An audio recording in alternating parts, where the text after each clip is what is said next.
The human voice. It's the instrument we all play.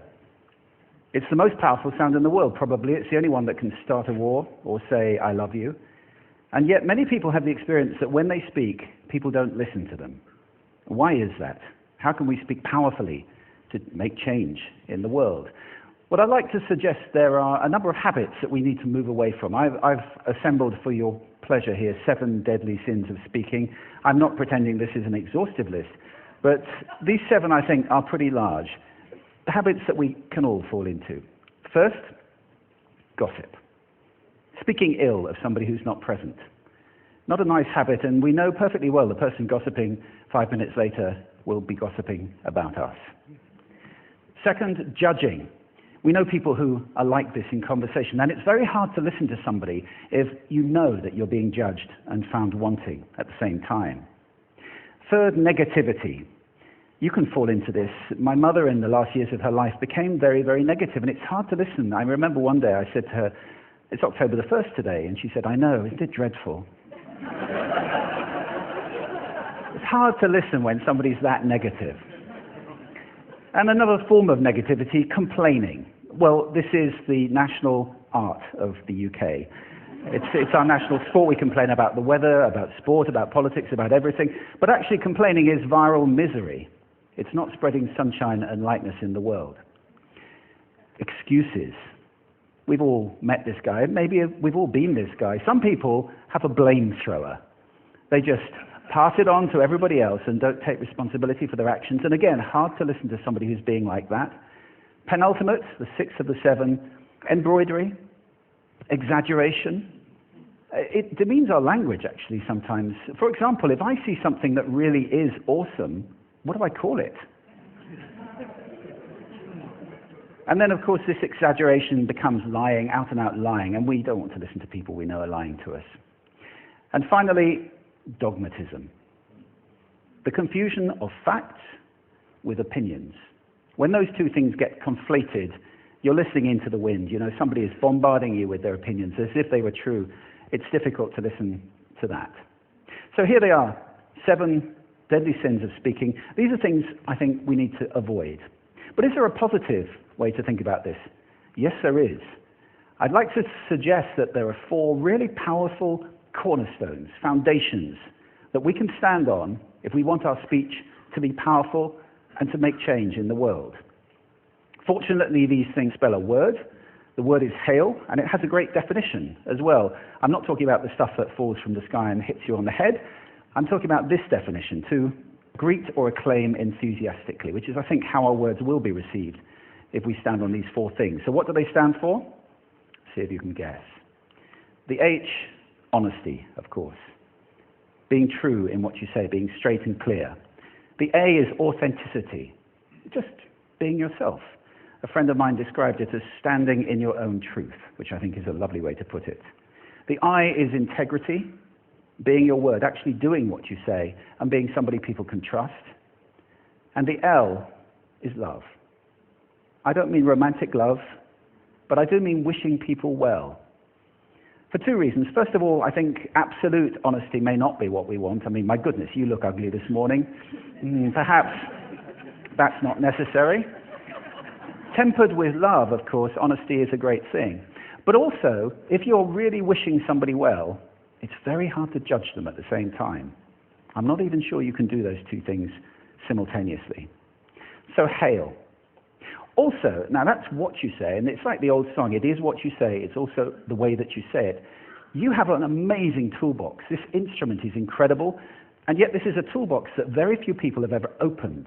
I'd like to have a little rummage in there with you now, and just pull a few tools out that you might like to take away and play with, which will increase the power of your speaking. Register, for example. Now, falsetto register may not be very useful most of the time, but there's a register in between. I'm not going to get very technical about this for any of you who are voice coaches. You can locate your voice, however. So if I talk up here in my nose, you can hear the difference. If I go down here in my throat, which is where most of us speak from most of the time, but if you want weight, you need to go down here to the chest. You hear the difference? We vote for politicians with lower voices. It's true, because we associate depth with power and with authority. That's register. Then we have timbre. It's the way your voice feels. Again, the research shows that we prefer voices which are rich, smooth, warm, like hot chocolate. Well, if that's not you, that's not the end of the world, because you can train. Go get a voice coach. And there are amazing things you can do with breathing, with posture, and with exercises to improve the timbre of your voice. Then prosody. I love prosody. This is the sing-song, the meta-language that we use in order to impart meaning. It's route one for meaning in conversation. People who speak all on one note are really quite hard to listen to if they don't have any prosody at all. That's where the word monotonic comes from, or monotonous, monotone.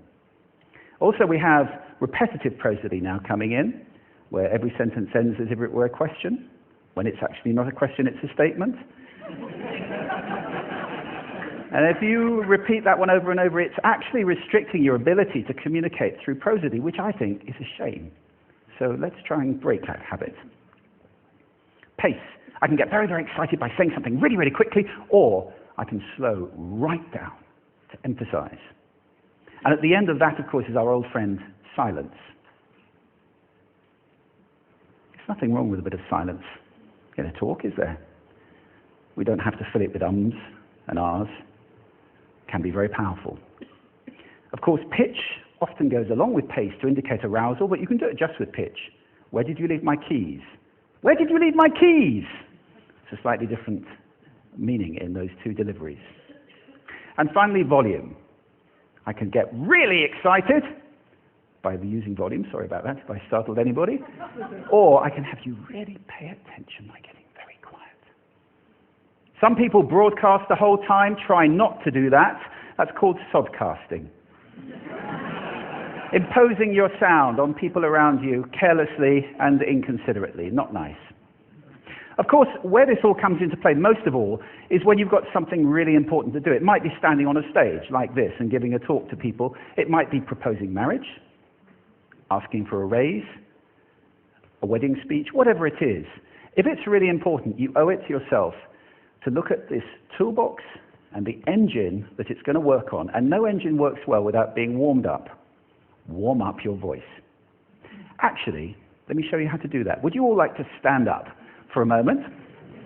I'm going to show you the 6 vocal warm-up exercises that I do before every talk I ever do.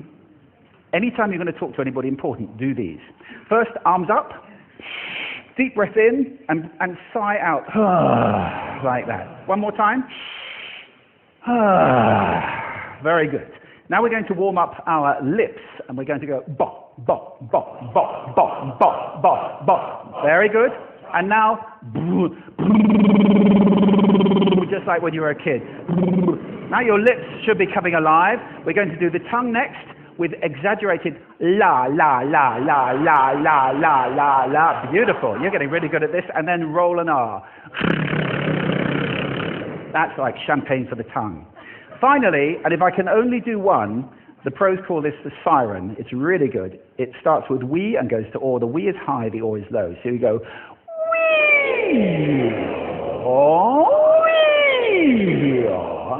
fantastic. Give yourselves a round of applause. Take a seat. Thank you. Next time you speak, do those in advance. Now, let me just put this in context to close. This is a serious point here. This is where we are now, right? We speak not very well into people who simply aren't listening in an environment that's all about noise and bad acoustics. I have talked about that on this stage in different phases. What would the world be like if we were speaking powerfully to people who are listening consciously in environments which were actually fit for purpose?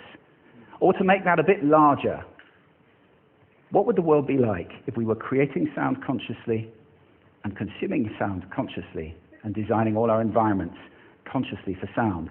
That would be a world that does sound beautiful, and one where understanding would be the norm. And that is an idea worth spreading. Thank you. Thank you.